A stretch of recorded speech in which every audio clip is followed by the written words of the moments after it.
Morning students. Are you okay बेटा? कैसे हो?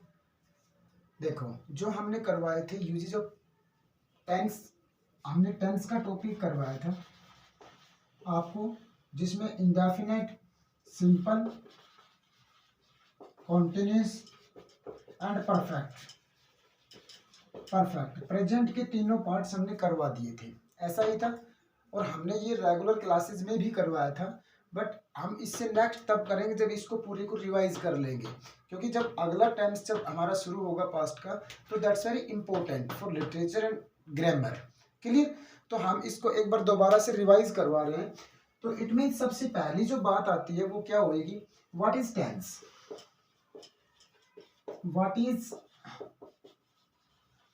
What is tense? First thing is main definition of tense. What do you mean by this? मतलब इस tense से क्या अभिप्राय है आपका? हमने बताया कि भाई the time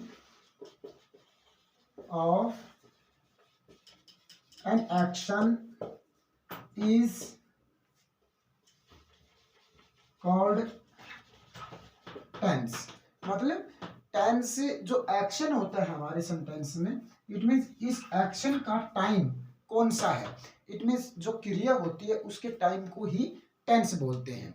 the main and after this the main thing क्या कि भाई ऐसा सेंटेंस में कौन सा वर्ड होता है, कौन सा ऐसा सेंटेंस में आपके पास ऐसा वर्ड आएगा जो आपको ये बताए कि भाई इसमें टाइम कौन सा वर्ड शो करता है, वर्ब का।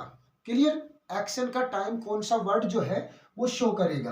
तो देखो बेटा, टेंस की definition will be this. Clear? अब इसके बाद में मैं एक आपको शॉर्टली एक आसान से तरीके से आपको समझाना चाह रहा हूं। क्या? जैसे कि भाई एक सेंटेंस की फॉर्मेशन मैंने लिखा, subject plus helping verb plus main verb plus object. देखो बेटा, ये है। क्लियर? अब इस फॉर्मेशन में जो हमारा मेन वर्ब, ये जो है मेन वर्ब जो है ये होता है एक्शन, ये हमारा एक्शन है। क्लियर? अब ये जो हमारी हेल्पिंग वर्ब जो है ये टाइम शो करती है, ये टाइम शो करती है। देखो, अब इस एक्शन का ये क्रिया जो हमारी है, इसको हिंदी में बोलते हैं क्रिया और इसको बोलते हैं काल। देखो, अब सेंटेंस में एक वर्ड ऐसा है जो टाइम शो करता है, इट मींस वो कौन सा है भाई? Helping verb. हेल्पिंग वर्ब इस क्रिया के टाइम को शो करता है बेटा। आई बात समझ में? तो केवल और केवल जो हेल्पिंग वर्ब होती है सेंटेंस में वही टाइम शो करती है। एंड मतलब ये जो वर्ड होएगा टाइम को ही क्या बोलते हैं हम? टेंस बोलते हैं। क्लियर?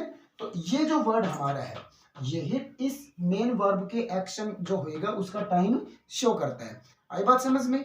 क्लियर? देखो, ये एक सेंटेंस मतलब मैंने ये इसलिए लिखा कि भाई आपको ये पता चले कि कौन सा वर्ड जो हमारे सेंटेंस में, जो मैंने ऊपर बात लिखी थी, time of an action, action का टाइम कौन सा वर्ड जो हमारा है वो एक्शन के टाइम को शो करेगा। क्लियर? समझ में आया? तो चलो इसके यूजेस पे चलते हैं हम एक बार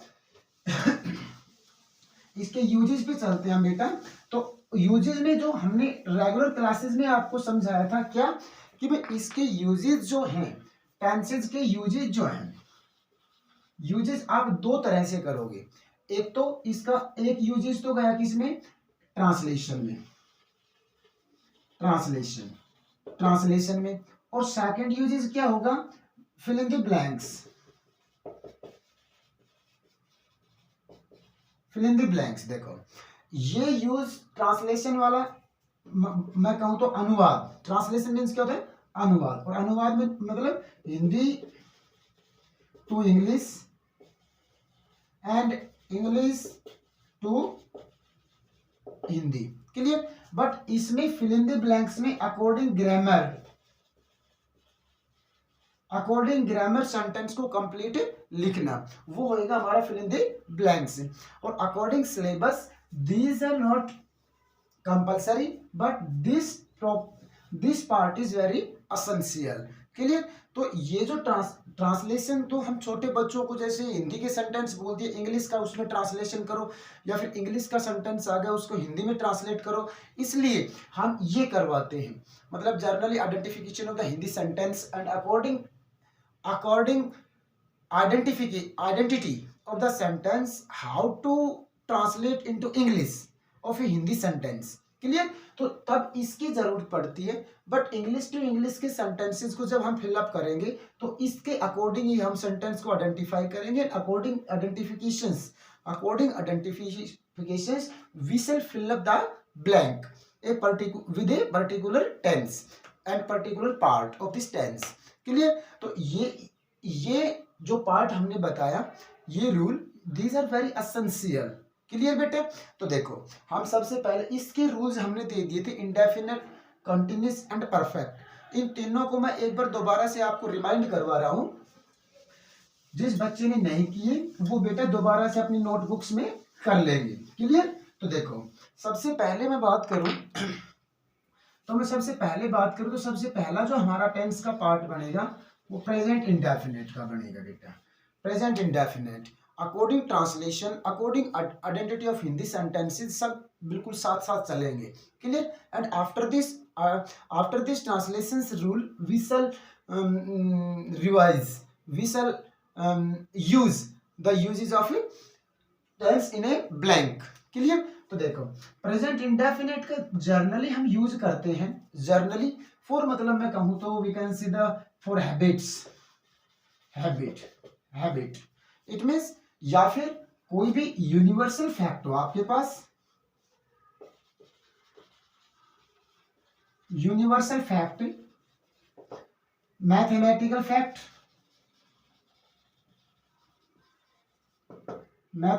फैक्ट्स एंड साइंटिफिक फैक्ट। देखो, अब ये जो मैंने 3-4 वर्ड लिखे, मोस्टली हम प्रेजेंट इंडेफिनिट को इनके लिए यूज करते हैं बेटा। क्लियर? तो देखो, अब हैबिट में हम क्या क्या यूज कर सकते हैं, ऐसे कौन से, मतलब मैं एक सेंटेंस लिखूं, मैं एक सेंटेंस लिख रहा हूं आपको समझाने के लिए। क्या मैंने लिखा भाई, he blank get up 5 o'clock in the morning,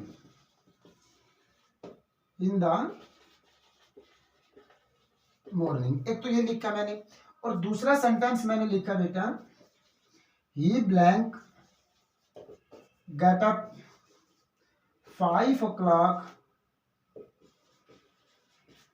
in the morning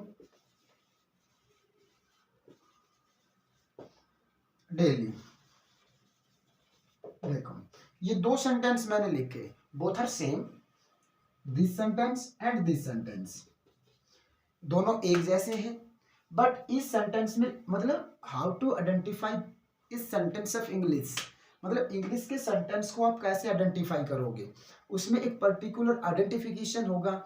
उस आइडेंटिफिकेशन वर्ड को आप मतलब यूज करके आप तभी एक पर्टिकुलर टेंस और पर्टिकुलर पार्ट का ही तो सेंटेंस यूज करोगे कि भाई ये जो सेंटेंस हमारा है ये इस टेंस का है बेटा।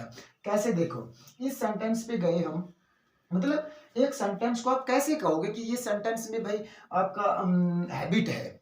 समझ रहे हो क्या बोल रहा हूं मैं, कि आप कैसे कहोगे कि ये सेंटेंस हैबिट का है। तो देखो, यहां मैंने लिखा भाई 5 o'clock इन द मॉर्निंग, सुबह उठता है, मतलब अकॉर्डिंग इस वर्ड के यहां से लेके और यहां तक की जो वर्डिंग्स हमने की है सेंटेंस में, अकॉर्डिंग दीज वर्डिंग्स जब इसका ट्रांसलेशन करोगे आप, तो ये सेंटेंस जिस भी टेंस में होगा वो सेंटेंस ऑटोमेटिक फिलअप हो जाएगा। बट आप मतलब इसी से हम मतलब सपोज कर सकते हैं कि ये हैबिट है। बट दूसरा सेंटेंस जो हमारा है उसमें एक वर्ड दे दिया मैंने, डेली। क्लियर? डेली आए, रेगुलर आए, एवरीडे आए, इट मीन्स ये तीनों वर्ड क्या है, सिमिलर है, एक ही मीनिंग बनता है इन तीनों का।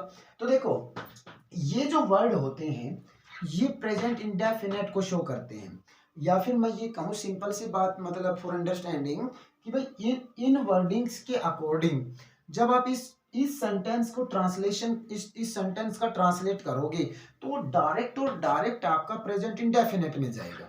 समझ रहे हो क्या बोल रहा हूं मैं? तो यहां आपने जो पर्टिकुलर टेंस के पर्टिकुलर पार्ट में जो आइडेंटिफिकेशन वर्ड्स हैं वो मैं आपको दे रहा हूं, और उन्हीं वर्ड्स से आप सेंटेंस को आइडेंटिफाई करोगे और एक सही टेंस का सही पार्ट चूज करके उस सेंटेंस को हम इजीली फिल अप करेंगे। समझ में आया क्या बोल रहा हूं मैं?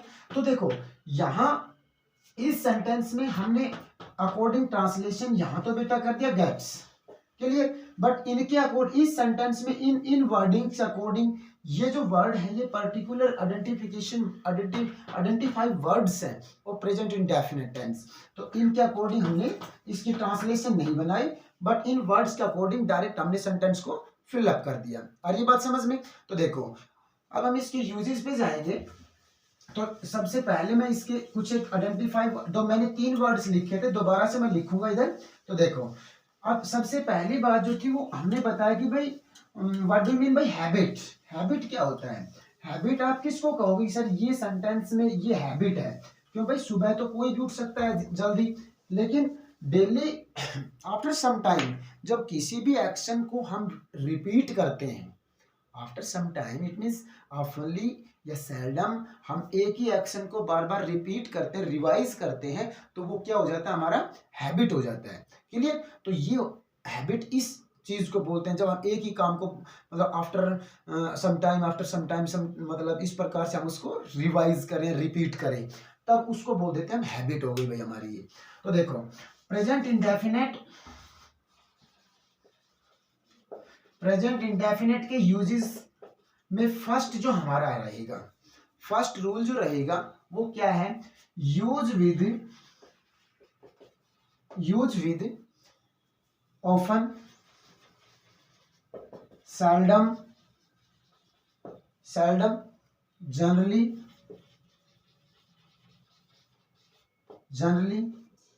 casually, every, ever, never, daily,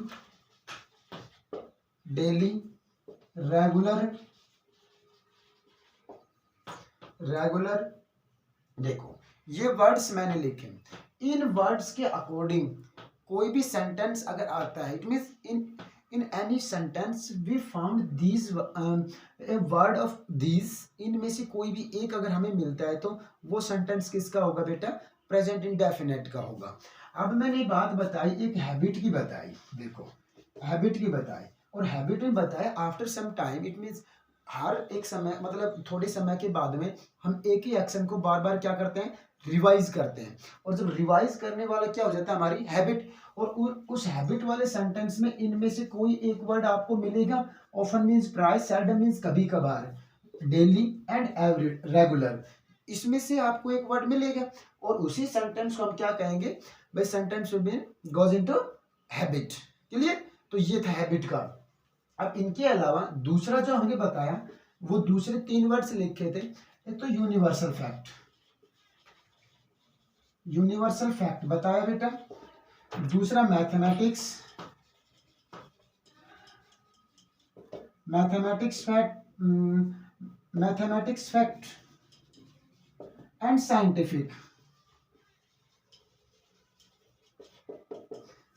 fact बताए। अब ये होते क्या है? यूनिवर्सल फैक्ट को आप क्या कहोगे? It means related to nature, जो भी सच्चाई रिलेटेड टू नेचर है, प्रकृति से संबंधित जो भी बात है उसको यूनिवर्सल फैक्ट बोलते हैं। मैथ से रिलेटेड जो भी बात आएगी वो मैथमेटिकल फैक्ट बेटा, एंड साइंस से रिलेटेड जो भी बात आएगी वो साइंटिफिक फैक्ट बोलते हैं। क्लियर? आई बात समझ में? तो देखो इसमें 3 एग्जांपल्स दे रहा हूं मैं आपको। बस जैसे कि मैं कहूं the sun blank rise in the east. दूसरा मैंने लिखा कि भाई मैथमेटिकल में 1 and 1 ब्लैंक मेक 2 हो गए। एंड तीसरा लिखूं the water blank freeze at 0 degree Celsius. देखो ये 3 सेंटेंस मैंने लिखे भाई, तीनों में तीनों बातें, जो 3 रूल हमने बताए थे वो तीनों ही इसमें इंक्लूड है। भाई सन क्या है, दैट्स नेचुरल थिंग, नेचुरल है। ये कहाँ, इससे राइज उगता है। इट मीन्स यहाँ क्या आ जाए, सिंगुलर प्लूरल, सन का तो सन ही होगा, ये नेचर से रिलेटेड था, यूनिवर्सल फैक्ट, तो हमने यहाँ क्या कर दिया बेटा, राइजेज कर दिया। क्लियर, आई बात समझ में, ये आपने करना है, समझ में आया बेटा। तो देखो अब इसमें हमने क्या दूसरे में किया, 1 and 1, भाई आप एक और एक कितने होते हैं, 2, तो ये जो 1 and 1 जो वाला सेंटेंस लिखा, 1 और 1 2 होते हैं, ये किसने बताई आपको बात, मैथमेटिक्स ने। तो यहाँ क्या आ जाएगा बेटा, मेक्स आ गया। And third sentence, the water freeze at 0 degree Celsius, पानी जमता है, बर्फ बनती है कब, जब उस पानी का जो टेम्परेचर होगा वो 0 डिग्री होगा। तो यहाँ क्या कर देंगे बेटा, फ्रीजेज कर देंगे, फ्रीजेज कर देंगे। आई बात समझ में, ये थे सारे प्रेजेंट इंडेफिनेट। जो मेन जो बचा, मतलब जितने भी हमारे फैक्ट्स हैं, या फिर इनके साथ में एक बात और लिखूं, जितने भी हमारे प्रोवर्ब्स हैं, प्रोवर्ब्स वो भी सारी प्रेजेंट इंडेफिनेट में ही मिलेंगी आपको, ना कि कॉन्टिन्यूस या पास्ट या प्रेजेंट परफेक्ट, नो, वो भी प्रेजेंट इंडेफिनेट में ही मिलेंगी सारी। आपकी जो भी प्रोवर्ब्स हैं, इडियम्स हैं, वो सारे प्रेजेंट में मिलेंगे बेटा। क्लियर, जैसे मैं लिखूं भाई, honest the best policy, honesty is the best policy. देखो यहाँ ये इज जो है, ये क्या है, मेन वर्ब है। यहाँ ब्लैंक में करूं और बी वर्ब बना दिया, तो बी वर्ब का फर्स्ट मतलब बी के प्रेजेंट फॉर्म्स क्या होंगे, इज एम आर। तो यहाँ ऑनेस्ट सिंगुलर, तो यहाँ क्या आ जाएगा बेटा, इज। तो ये देखो ये इज जो है ना, ये भी प्रेजेंट में बन रहा है, ये प्रोवर्ब हमारे, तो यहाँ बी की फॉर्म आई है प्रेजेंट इज। क्लियर, तो ये थे प्रेजेंट इंडेफिनेट के। नेक्स्ट जो हमने दिया था, ये प्रेजेंट कॉन्टिन्यूस, जो प्रेजेंट कॉन्टिन्यूस मतलब प्रेजेंट कॉन्टिन्यूस भी बहुत ज्यादा इंपॉर्टेंट है बेटा। जैसे हमने पास्ट का बताया था ना, बिल्कुल ऐसे ही एज इट इज सेम। क्या देखो हमने प्रेजेंट कॉन्टिन्यूस का करवाना करेंगे अब। देखो अब कॉन्टिन्यूस मीन्स क्या होता है, कॉन्टिन्यूस मीन्स क्या होगा, प्रोग्रेसिवनेस, प्रोग्रेसिवनेस, प्रोग्रेसिवनेस, प्रोग्रेसिवनेस। ठीक है, अब ये बात हमने अपने रेगुलर क्लासेस में बार बार बताई थी। बार बार मतलब जब भी लेक्चर हमारा बोर्ड का था, 5 मिनट का, अगर 35 मिनट में से 15 मिनट बोर्ड का काम किया, तो हमने इन जो जनरल बातें जो थी हमारी, छोटी छोटी जो बातें थी, वो सारी बातें हमने आपको बताई थी। क्लियर, तो कंटिन्यूस, जो ये कंटिन्यूस पार्ट हमारा बचा बना। देखो जो सबसे मेन बात जो आपको समझने की है, यहाँ एक तो मैंने लिखा प्रेजेंट और एक लिखा इंडेफिनेट या कंटिन्यूस, दो है। एक तो हो गया टेंस, ये तो हमारा है टेंस, और ये क्या है, ये हो गया इसका बेटा पार्ट। क्लियर, एक टेंस है एक पार्ट है। अब देखो टेंस मीन्स क्या होता है, टाइम, टाइम, और पार्ट तो है ही पार्ट। क्लियर, अब टेंस मीन्स टाइम, और टाइम को क्या शो करता है सेंटेंस में, helping verb, helping verb show करेगी। और यहाँ पार्ट जो हमारा है, ये form of the verb, form of the verb. देखो ये तो हो गया हेल्पिंग वर्ब, ये इसके साथ वर्ब की कौन सी फॉर्म यूज हो रही है, फॉर्म ऑफ द वर्ब आपका बनाएगा पार्ट, जो सेंटेंस टेंस के साथ कौन सा पार्ट आ रहा है। इट मीन्स यहाँ कंटिन्यूस लिखा, और कंटिन्यूस हमेशा बनता है बेटा वर्ब की फर्स्ट फॉर्म के साथ ही, इससे बनता है। देखो कंटिन्यूस हमेशा ये बनाएगा। अब ये है क्या, इसका नाम क्या बोलोगे आप, इसको बोलेंगे हम प्रेजेंट पार्टिसिपल। देखो पार्टिसिपल, देखो अब पार्टिसिपल लिख दिया मैंने इधर। कई बच्चे इसको जिनको नहीं पता, मतलब मोस्टली बच्चों को आपको पता है, क्योंकि बार बार हमने रेगुलर क्लासेस में ये आपको जनरल बातें बार बार बताई हैं। हम इसको कई बच्चे कहेंगे जीरेंडर सर, जिसने पढ़ा है, जिरेंड है सर। अब जिरेंड और प्रेजेंट पार्टिसिपल में मतलब what is the main difference between gerund and present participle, क्या है मेन डिफरेंस कि भाई इसको तो मैंने बताया प्रेजेंट पार्टिसिपल, और जिरेंड मीन्स भी क्या होता है वर्ब की फर्स्ट फॉर्म के साथ बेटा आईएनजी, और इसको भी क्या बोलेंगे आप वर्ब की फर्स्ट फॉर्म के साथ आईएनजी। जब ये भी और ये भी दोनों सेम है कि नहीं ये बताओ, जब ये दोनों सेम है, दोनों सेम है तो इसका नाम ये और इसका नाम ये, क्यों ऐसा क्यों, what is the reason behind it, क्या क्या है भाई इसका रीजन। देखो जब हम इसको वर्ब की फर्स्ट फॉर्म प्लस आईएनजी को हेल्पिंग वर्ब के साथ हम ये यूज करते हैं, जब ये यूज कर दिया सेंटेंस में तब इस फॉर्म को हम प्रेजेंट पार्टिसिपल बोल लेंगे बेटे, clear. And without helping verb, verb की फर्स्ट फॉर्म सा आईएनजी ये यूज कर दिया आपने, तब इसको क्या कहेंगे जिरेंड बोलेंगे, क्लियर। तो ये था इन दोनों में जो मेन डिफरेंस था भाई, एक बार वर्ब की फर्स्ट फॉर्म आईएनजी को जिरेंड कब कहेंगे, प्रेजेंट पार्टिसिपल कब कहेंगे, तो ऐसा सेंटेंस में आए तब आपने इसमें और इसमें आपको डिफरेंस मतलब इन दोनों को डिफरेंशिएट करना है, अलग अलग करना है, इनकी आइडेंटिफिकेशन इस तरह से होगी, क्लियर। अब देखो इसके यूजेस करवाते हैं आपको, ये सब समझ में आया आपको, ठीक है। देखो नेक्स्ट जो हमारा इसका यूजेज होगा बेटा वो क्या है कि प्रेजेंट कॉन्टिन्यूस केवल और केवल टू थिंग्स के लिए यूज होता है, केवल टू थिंग्स के लिए। फर्स्ट थिंग विल बी क्या होगी फॉर कंटिन्यूटी, कंटिन्यूटी के लिए मतलब लगातारनेस के लिए, और दूसरा नियर फ्यूचर, नियर फ्यूचर के लिए। इन दो बातों के लिए प्रेजेंट कॉन्टिन्यूस टेंस को हम यूज करते हैं बेटा। देखो फॉर कंटिन्यूटी क्या होती है, continuity it means in which sentence we found while, while जब आपको सेंटेंस में व्हाइल मिला तो while both side of while मतलब WS family word while as a sentence conjunction in the sentence, तो both side of while we found continuous, continuous या progressiveness, continuous continuous continuous it means while के दोनों तरफ ही आपको progressiveness मिलेगा, continuity मिलेगी इस एक्शंस की, बट मतलब और टाइम भी एक साथ होगा। टाइम अगर यहाँ प्रेजेंट है तो यहाँ भी बेटा प्रेजेंट है, यहाँ टाइम पास्ट आया तो यहाँ भी टाइम क्या हो जाएगा पास्ट आया, तो ये तो होता है कंटिन्यूटी के लिए। फॉर एग्जाम्पल मैं आपके यहाँ लिखूं क्या कि भाई मैंने लिखा कि भाई we blank play a friendly match, a friendly match while others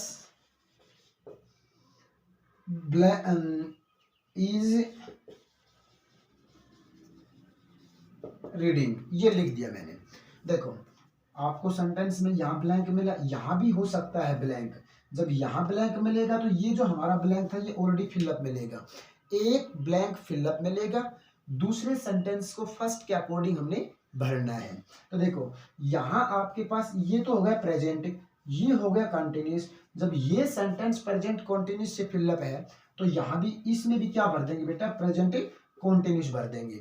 अगर मान लो यहाँ वॉज आ गया, others were, while others is नहीं आएगा बेटा सॉरी आर आएगा, क्योंकि अदर्स दूसरे जो है वो प्लूरल है तो आर आएगा, ठीक है। आर रीडिंग आ गया, यहाँ वर आ गया तो अब ये पास्ट हो गया, ये कंटिन्यूस हो गया, तो अब ये क्या हो जाएगा बेटा पास्ट कंटिन्यूस हो जाएगा, क्लियर। तो ये होती है व्हाइल के बोथ साइड कंटिन्यूटी किस प्रकार से यूज करेंगे हम इन प्रेजेंट कंटिन्यूस टेंस में। दूसरा जो हमने बताया ये है मेन, ये मेन रूल इसका है फॉर नियर फ्यूचर, ये समझ में आया आपको, कोई प्रॉब्लम है। देखो अब इसको हम करते हैं क्या भाई, जब आपको फॉर नियर फ्यूचर, अब एक तो हमने बताया था फ्यूचर और दूसरा बताया बेटा नियर फ्यूचर। देखो अब future what is the main difference between future and near future, near future में और फ्यूचर में क्या अंतर होता है।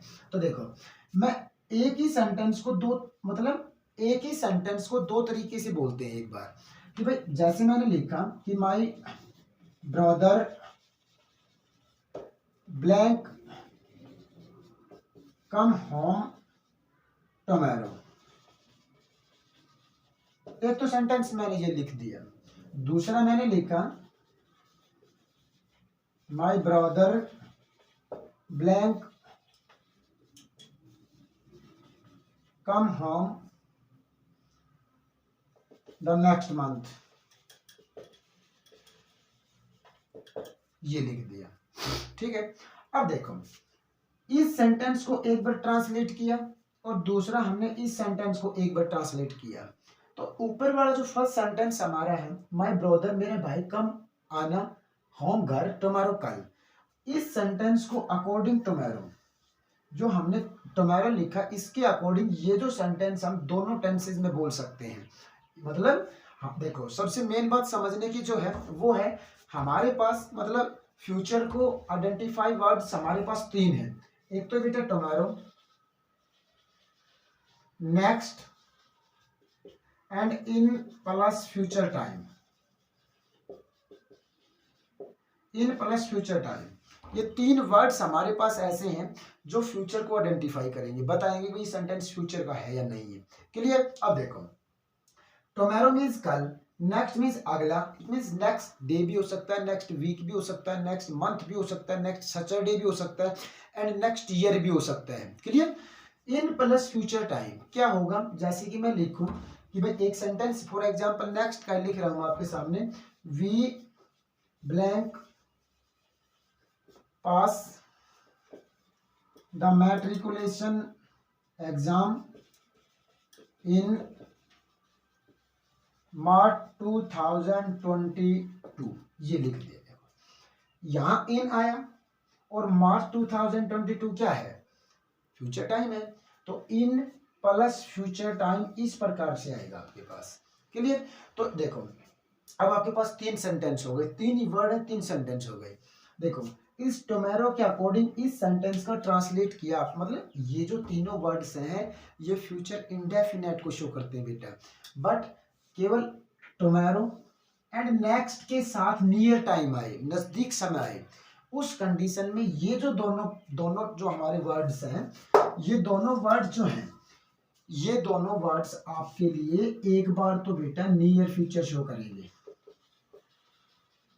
नियर फ्यूचर शो करेंगे, but in plus future time केवल और केवल फ्यूचर शो करेगा। आई बात समझ में? कैसे? देखो my brother come home tomorrow, मेरा भाई कल घर आएगा। अगर कोई बच्चा इसको ट्रांसलेशन में आएगा कर रहा है तो sentence will be in future indefinite, तो यहाँ directly my brother will come हो जाएगा विदाउट एन हेजिटेशन, ये कर दिए, हो गया। अगर किसी बच्चे ने ये कहा कि भाई कल मेरा भाई, मतलब मेरा भाई कल घर आ रहा है, इट मीन्स आ रहा है कर दिया तो नियर फ्यूचर हो गया अकॉर्डिंग टुमारो, तो मतलब ये तो हमने इसमें क्या करना है बेटा, इज कमिंग कर दिया। आई बात समझ में? तो टुमारो के अकॉर्डिंग एक बार तो सेंटेंस हमारा फ्यूचर इंडेफिनेट में गया, एक बार किस में गया, फ्यूचर कंटिन्यूस में गया, बिल्कुल as it is same way. दूसरा सेंटेंस जो हमारा है वो क्या करेगा, come home next month, next month मतलब जस्ट तो नहीं है लेकिन नियर में ही है, नियर में ही होता है वो भी, कि भाई मेरा भाई अगले महीने घर आ रहा है, आ रहा है कर देंगे तो इज कमिंग हो गया, लिसन केयरफुली, इज कमिंग हो गया। लेकिन किसी बच्चे ने ये बनाया कि भाई अगले महीने मेरा भाई घर आएगा, आएगा हो गया, तो यहाँ क्या आ जाएगा बेटा, विल कम आ जाएगा। दोनों बातें शो कर रहे हैं एक ही टेंस। तो देखो और लेकिन बट यहाँ तीसरे सेंटेंस में देखो इन प्लस मार्च 2022, कहते हैं हम मैट्रिकुलेशन एग्जाम पास करेंगे कब भाई, इन मार्च 2022, इट मीन्स मार्च 2022 में पास करेंगे। तो इस कंडीशन में क्या होगा बेटा, इस कंडीशन में तो केवल और केवल फ्यूचर ही यूज होगा, और जब फ्यूचर होगा तो क्या कर देंगे भाई हम यहाँ वी शैल पास, ये फिलअप होगा इसमें in the condition of in the condition of this in plus future time, तो इसमें ये यूज होगा for near future and continuity. दोनों समझ में आए आपको? अगर कोई प्रॉब्लम है तो आप जब इसके एग्जाम्पल्स उतारोगे तो एग्जाम्पल आपको प्रॉब्लम फेस कराएंगे। जब प्रॉब्लम आएगी तो आप प्रॉब्लम को सोल्व करने की कोशिश करोगे। और बेटा जब तक प्रॉब्लम फेस नहीं आएगी it means you can't study, you can't read, you can't solve any. आपको यूनिक सेंटेंसेस, आपके यूनिक सेंटेंस आएंगे, थोड़े से अटपटे से आएंगे, तो उनको जब प्रॉब्लम्स नहीं क्रिएट होंगी, सोल्व नहीं करोगे, तो तब तक आप उनको आगे नहीं बढ़ पाओगे। क्लियर? तो आपने ये जो दो मैंने करवा दिए पीछे वाले, जो मैंने आपको होमवर्क में दिया था, बट वीडियो अकॉर्डिंग मतलब ड्यू टू टेक्निकल प्रॉब्लम्स या नेट के प्रॉब्लम्स के कारण मैं नहीं दे पाया था, उसके लिए सॉरी। बट आपने ये दोनों अपने फेयर नोटबुक में विद एग्जांपल्स उतारने हैं। क्लियर? थैंक्स।